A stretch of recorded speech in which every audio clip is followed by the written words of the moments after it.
You're listening to an Airwave Media Podcast.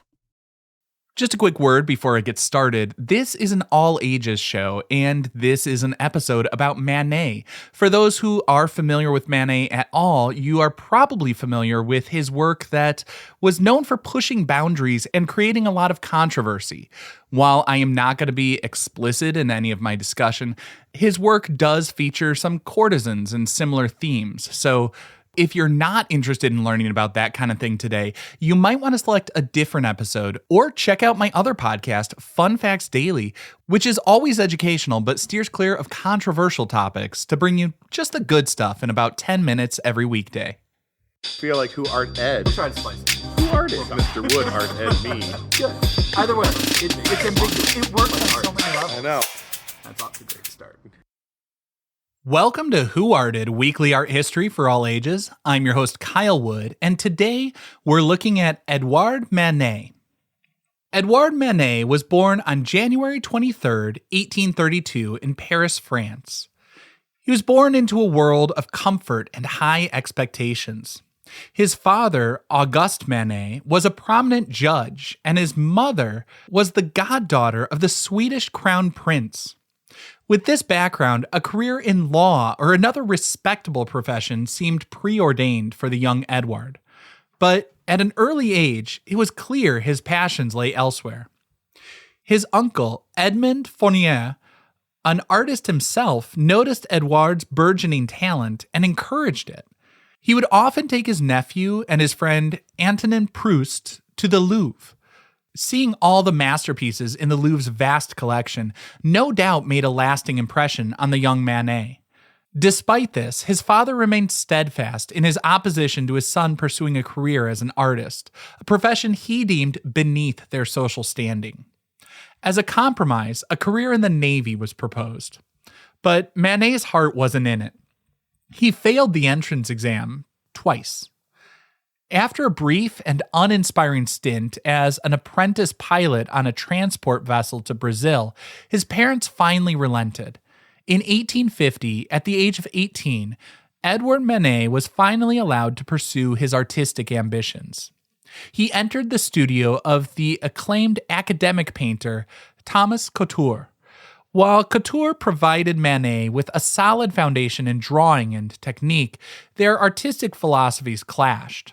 Manet grew restless with the conventional and historical subjects favored by the Academy. He was a man of his time, and he wanted to paint the world around him, the bustling cafes, the vibrant streets of Paris, and the people who inhabited them. After 6 years with Couture, Manet established his own studio. He began to develop a style that was both a nod to the old masters he admired, like Diego Velázquez and Francisco Goya, and a radical departure from the artistic norms of his day. His paintings were characterized by their bold brushstrokes, stark contrasts of light and dark, and unflinching depiction of modern life. In 1863, the Paris Salon rejected an unprecedented number of submissions. The outcry from the artists that were rejected was so great, Emperor Napoleon III ordered the creation of a separate exhibition, the famous Salon des Refusés, or the Salon of the Rejected. It was here that Manet would unveil a painting that would forever alter the course of art history, The Luncheon on the Grass. This painting depicted a nude woman casually picnicking with two fully clothed men. It was met with shock and derision from the public and critics. They were scandalized by the subject matter, which they deemed indecent, and baffled by the modern style. But among a small group of forward-thinking artists, Manet was hailed as a hero. They saw in his work a revolutionary spirit and a new way of seeing the world. 2 years later, Manet would once again ignite a firestorm of controversy with his painting Olympia. This depiction of a reclining courtesan who gazes directly at the viewer was an even greater scandal than The Luncheon on the Grass. The public was outraged by its perceived vulgarity and the confrontational nature. Manet was challenging not only the artistic conventions of the time, but also social mores of Parisian society. At the time, the Parisian art world accepted nude figures primarily within mythological or allegorical scenes. This historical or fantastical distance allowed the viewers to appreciate the idealized form as a symbol of concepts like beauty, truth, or divinity.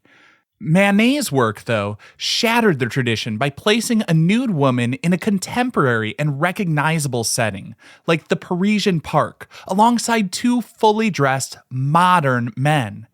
This juxtaposition stripped the nude of its allegorical veil, transforming her from the timeless nymph into what was perceived as a common woman of questionable morals in a casual and therefore improper situation. Her direct and unashamed gaze at the viewer amplified this sense of impropriety, confronting the audience with a realism that they deemed vulgar and inappropriate for the grand scale of a painting, which was typically reserved for more noble subjects. Olympia similarly violated a taboo. The artwork featured a reclining female figure whose pose was directly inspired by Titian's Renaissance masterpiece, Venus of Umbino. But Manet once again removed the mythological context. Unlike Titian's Venus, Olympia is not a goddess but a known Parisian courtesan, identifiable by the black ribbon around her neck, the orchid in her hair, and her assertive, businesslike gaze. She's not presented as an idealized symbol of love or beauty, but rather a real woman in her boudoir, attended by her maid who presents a bouquet of flowers, likely from a client. This frank depiction of contemporary Parisian life and a profession that operated in the city's social shadows was deeply unsettling to the public. By presenting a modern, recognizable woman with such frankness and realism, Manet erased the comfortable distance of allegory, turning the socially acceptable nude into the scandalous naked. Despite the constant criticism and rejection from the official art world, Manet became a central figure of a new generation of artists who would come to be known as the Impressionists. While he never officially exhibited with the Impressionists, he was a mentor and a friend to many of them, including Claude Monet, Edgar Degas, and Bert Morisot. If you want to learn more about them, check the links in the show notes. But he shared their interest in capturing the fleeting moments of modern life and their desire to break free from the rigid constraints of academic painting. In his later years, Manet's health began to decline due to complications of syphilis, but he continued to paint with a passion and a sense of urgency. His style evolved, becoming lighter and more fluid, like his Impressionist friends. In 1881, he was finally awarded the Legion of Honor by the French government, a long overdue recognition of his artistic contributions. Manet passed away April 30th, 1883, at the age of just 51. But he left behind a significant body of work that was both controversial and groundbreaking. He was a painter who dared to be different, who challenged the establishment, and ultimately paved the way for what we now know as modern art. Now, after a short break, we're going to take a closer look at one of his most famous works, his final masterpiece, A Bar at the Folies-Bergère.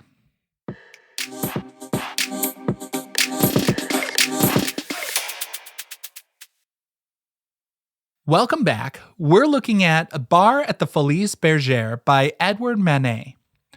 Painted in 1882, just a year before he passed away, A Bar at the Folies-Bergère is considered Manet's last major work.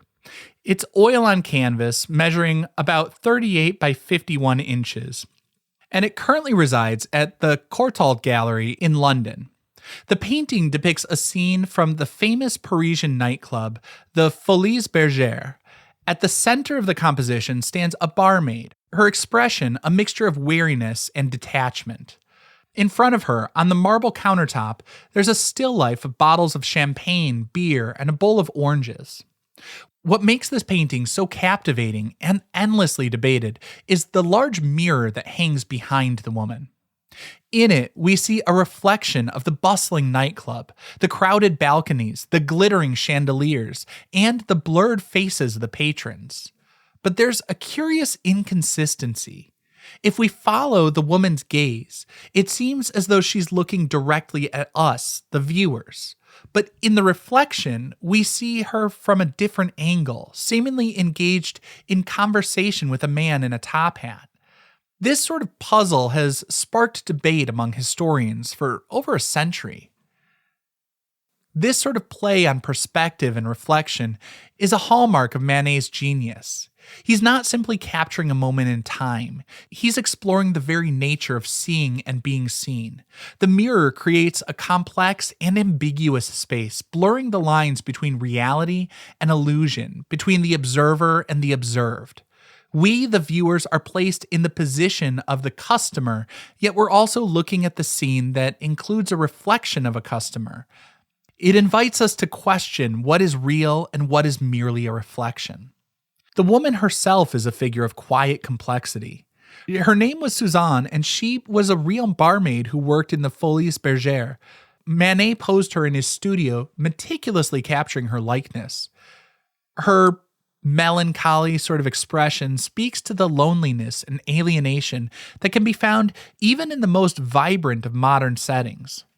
She's surrounded by a spectacle of light and life, but she appears isolated and lost in her own thoughts. The oranges on the counter are not just a splash of color. In the visual language of the time, they would have often been associated with the oldest profession, adding another layer of meaning to the barmaid's ambiguous role. A bar at the Folies-Bergère is more than just a painting of a Parisian nightclub. It's a commentary on modern life. Manet captures the excitement and the spectacle of the city, but also reveals the underlying sense of detachment. That strange feeling of being alone in a crowded space. This painting is a culmination of the themes that fascinated Manet throughout his career. The interplay between the real and the artificial, the complexities of social interaction, and the fleeting beauty of the everyday. It's no wonder this is considered one of his greatest masterpieces. It's an influential work that has inspired artists from the Impressionists to contemporary painters today. Its visual and thematic complexities continue to be a source of fascination and debate, cementing its status as one of the most important works of the 19th century. A bar at the Folies-Bergère is a fitting final masterpiece to an artist who spent his life challenging the way we see the world. It was made well over 100 years ago, and yet audiences today can still empathize with the woman behind the bar. Styles may change, but the expressions he's capturing feel timeless. It's a testament to Manet's enduring legacy as a painter of modern life. This concludes this week's episode of Who Arted, part of the Airwave Media Podcast Network. If you found this tolerable, please leave a rating or review on your favorite podcast app. You can find images of the work being discussed this week and every week on social media at Who Arted Podcast on Twitter, Instagram, and TikTok, and of course on the website whoartedpodcast.com. Podcast done.